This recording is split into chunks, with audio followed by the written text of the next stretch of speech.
We're the frickin' Guardians of the Galaxy. I'm with them.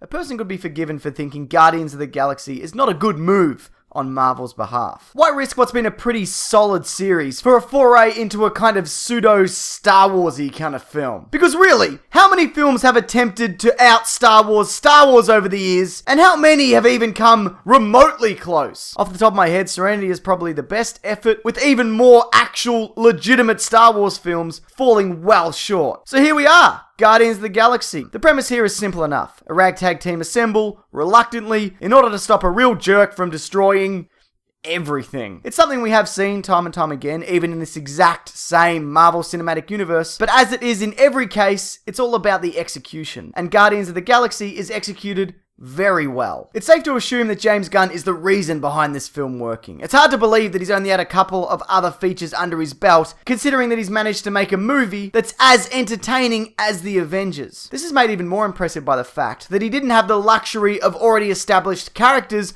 audience members were familiar with. Just to be clear, I'm not saying The Avengers isn't an amazing achievement. I'm simply saying that it looks like garbage comparatively. No, I'm just joking. What I'm doing here, I'm simply using humor and levity to distinguish this review from the others you may have seen or read. I mean, not well, admittedly, but you know, I'm trying. Guardians of the Galaxy feels as fresh as Iron Man did at the time, with a tone synonymous with the 3 good Indiana Jones films, the 3 good Star Wars films, and that first Mummy movie. Whilst some of the humor in previous Marvel films has come close to derailing the story at the expense of what seems like just, you know, an okay joke, the humor here does nothing but enhance the characters and the narrative. And the weird thing is, there's no weak link comedically in the team.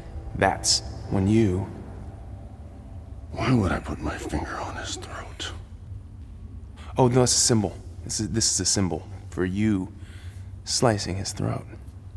I would cut his head clean off. It's a general expression for you killing somebody. You've heard of this. You've seen this, right? You know what that is. Yeah. Everyone knows. No.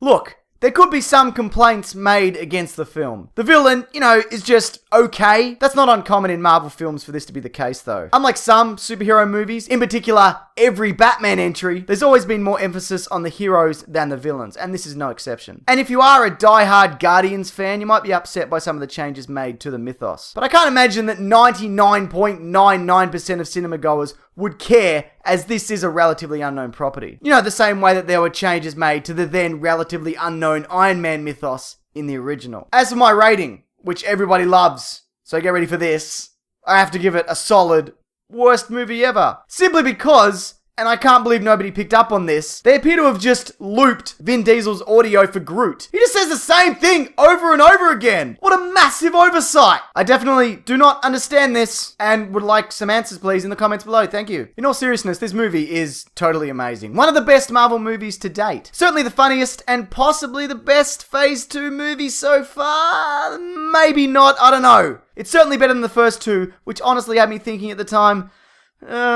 maybe Marvel has peaked. Maybe we're just going to get, you know, good but not great films from now on. But considering The Winter Soldier, this, and where it appears Age of Ultron is heading, everything's looking great for the now seriously expanded Marvel Cinematic Universe. Thanks everyone, and don't forget, I've got new videos here every Thursday and Sunday, as well as my podcast, The Weekly Planet. This Monday's episode will be a spoiler-heavy discussion on Guardians of the Galaxy, including the goings-on after the credits, and all sorts of other things. You can find that linked below on iTunes or at theterrificcomicbookmovie.com. But what did you think of Guardians of the Galaxy, and who is your favourite team member? Leave your thoughts below or via my Twitter and Facebook pages, both ending in Mr. Sunday Movies, if you've got anything you'd like to share about that. Thanks everyone, enjoy your weekend.